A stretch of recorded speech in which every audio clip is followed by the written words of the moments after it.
చెప్పి నేను చెప్పింది రావాల్సింది. సార్ ఏమిటది? చక్రవర్తి గారి పెళ్ళైపోయిందండి. ఏ చక్రవర్తి? అదేనండి మీ కాబోయే అల్లుడు గారు. ఆ చక్రవర్తి గారే ఆదర్శ వివాహం చేసుకున్నాడని డాక్టర్లందరూ అభినందన సభ కూడా చేశారండి. ఇదిగో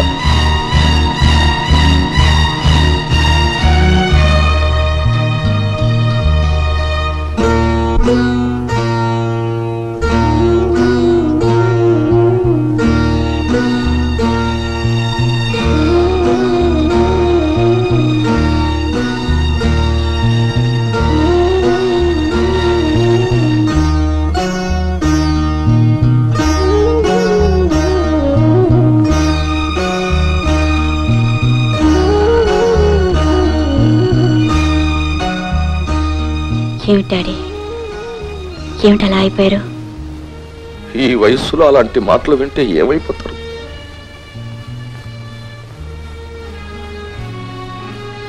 అదేమిటి డాడీ, ఆయన స్థానంలో మీరుండి ఆలోచించండి.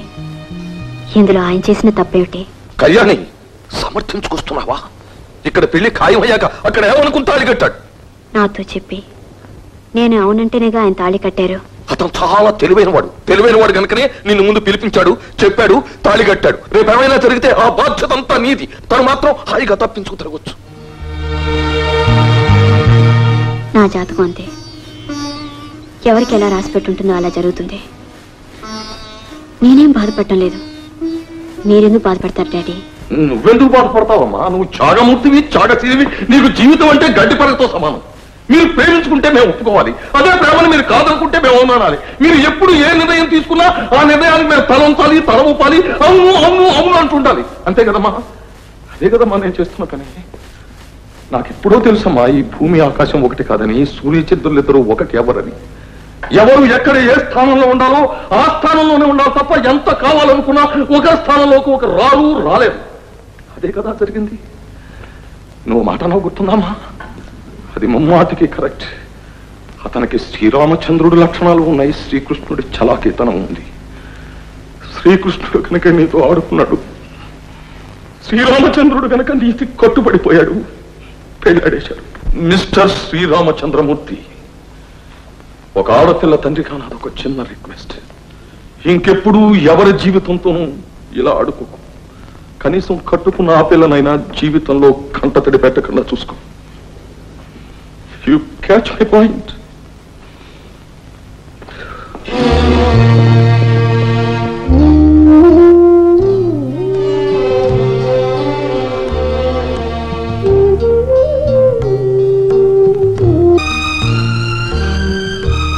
బాధపడుతున్నారా?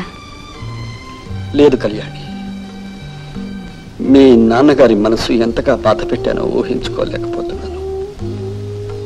ఏం జరిగిందో ఆయన కూడా నాలాగా వచ్చి చూసుంటే ఎంత బాధపడేవారు కాదేమో.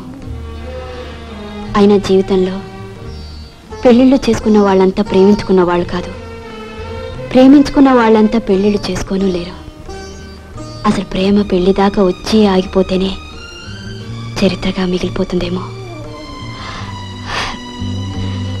మీరేం బాధపడకండి, ప్లీజ్ బయలుదేరండి.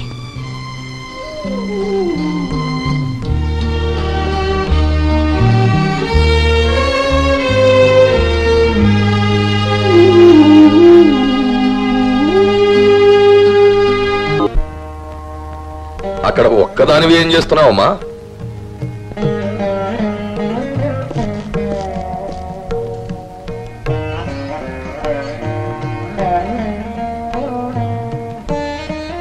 రోజు తులసికి నీళ్లు పోయడం లేదమ్మా?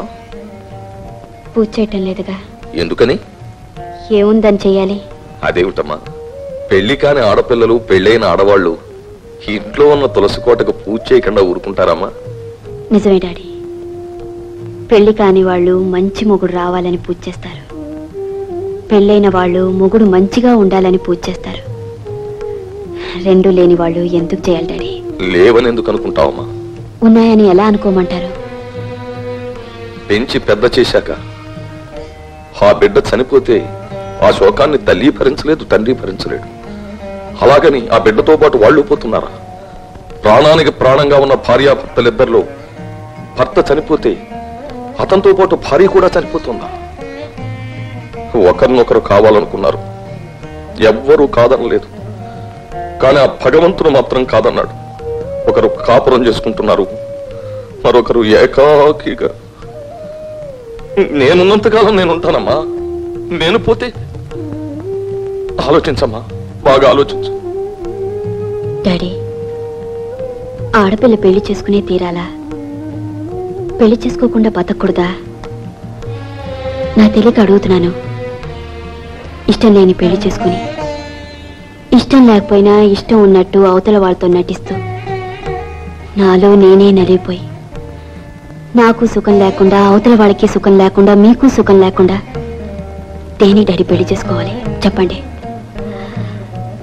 కేవలం బరువు తగ్గించుకోవడానికి కోసమే మీరు పెళ్లి చేయాలనుకుంటే మీ ఇష్టం. మీరున్నంత కాలం మీ కళ్ళ ముందు నేను ఉండాలనుకుంటే నాకు ఇంకెప్పుడు పెళ్లి మాట తలపెట్టద్దు.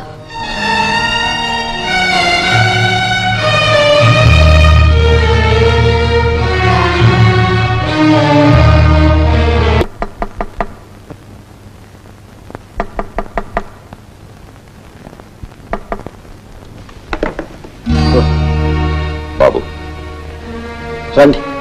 పర్వాలేదు, నీతో విషయం పర్సనల్ గా మాట్లాడాలి. ఒక్క నిమిషం బయటకు వస్తావా?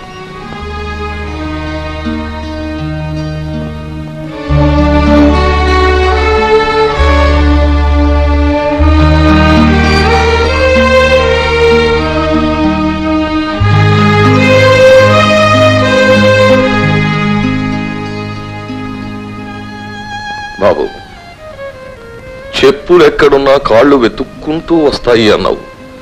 అదే నిజమైంది. సార్, దాని కర్మమో దురదృష్టమో ఇప్పుడు ఇలా జరిగిపోయింది.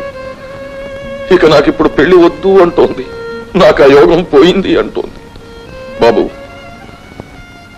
నాకు ఊహ తెలిసి నా జీవితంలో ఎవ్వరినీ ఏమీ అర్థించలేదు. నా బిడ్డను నాకు దక్కించు. సార్, నువ్వు చెబితే తప్పది ఒప్పుకోదు. ఎలాగైనా దాన్ని పెళ్లి కుప్పించు. నేను చనిపోయేలోగా దానిలోకి ఇంటి దాన్ని చెయ్యి. సార్ పదండి, ఇప్పుడే మాట్లాడతా.